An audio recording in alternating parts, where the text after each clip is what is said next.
দর্শক, হামে আক্রান্তের খবর জানাতে ময়মনসিংহ থেকে যুক্ত হচ্ছেন সহকর্মী কাজী মোহাম্মদ মুস্তফা। মুস্তফা, হামে আক্রান্তের সংখ্যা কেমন দেখছেন? চিকিৎসা সেবা নিয়ে কি বলছেন অভিভাবকরা, জানাবেন আমাদের। ঠিক যেমনটি বলছিল, আবার ময়মনসিংহেও আমের নতুন করে গত 24 ঘন্টায় 29 শিশু ভর্তি হয়েছে, এর আগের দিন 19 শিশু ভর্তি হয়েছে। অভিভাবকরা অল্পতেই শিশুকে এতটা সচেতন যে তারা চিকিৎসকের পরামর্শ নেওয়ার জন্য হাসপাতালে ভর্তি হয় এবং 2-4 দিনের মধ্যেই তারা ছুটি নিয়ে বাড়ি ফিরে যায়। এমনটাই অবস্থা। গত 2 দিনে কোনো মৃত্যুর খবর নেই ময়মনসিংহে মেডিকেল কলেজ হাসপাতালে, এছাড়া ময়মনসিংহ জেলাতে কোনো মৃত্যুর খবর নেই।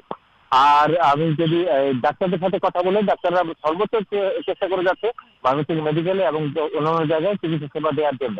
আর হামের টিকার যদি কথা বলা হয়, যত বেশি প্রচার হয়েছে এবং প্রচারের ফলে ময়মনসিংহ সহ আপনার আশেপাশে অর্থাৎ গোটা জেলাতেই আমি বলবো যে টিকার অবস্থান অনেক বেশি এবং বিগত সময়ের থেকে টিকা নেওয়ার প্রবণতা এবং এত সচেতন হয়েছে। এবারের আমি যদি হিসাব করি, 6,02,000-এর ওপরে লক্ষ্যমাত্রা নিয়ে ময়মনসিংহ জেলায় টিকা দেওয়ার একটা লক্ষ্যমাত্রা ছিল।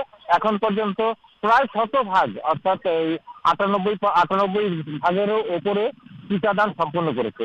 এটা সম্পূর্ণ প্রচারণা এবং সচেতনতা বৃদ্ধির কারণে এটি সম্ভব হয়েছে। আর আর হামের যে কোনো শিশু মারা যায়নি অ্যাকুরেট হাম নিয়ে। এখন হাম উপসর্গে যতগুলো মৃত্যু হয়েছে 27 শিশুর বিগত সময় মেডিকেল কলেজে 27 শিশুর মৃত্যু হয়েছে, সেগুলো হাম উপসর্গে মৃত্যু হয়েছে। তাদের শ্বাসকষ্ট ছিল, নিউমোনিয়া ছিল, এছাড়া হার্ট ফেলিয়ার, এই রোগগুলোতেই তারা মৃত্যুবরণ করেছে। অ্যাকুরেট হাম দিয়ে মৃত্যুবরণ করেছে এমন তথ্য এখানে নেই। আর চিকিৎসকরা সর্বোচ্চ চেষ্টা করে যাচ্ছে। আর ময়মনসিংহ মেডিকেল কলেজ হাসপাতাল, এই হাসপাতালে আপনার ময়মনসিংহ জেলার ময়মনসিংহ বিভাগে 4টি জেলা সহ আপনার রংপুর, লালমনিরহাট, গাজীপুর, টাঙ্গাইল, কিশোরগঞ্জে এইখান থেকে রোগীগুলো আসে। মুস্তফা, আপনাকে ধন্যবাদ।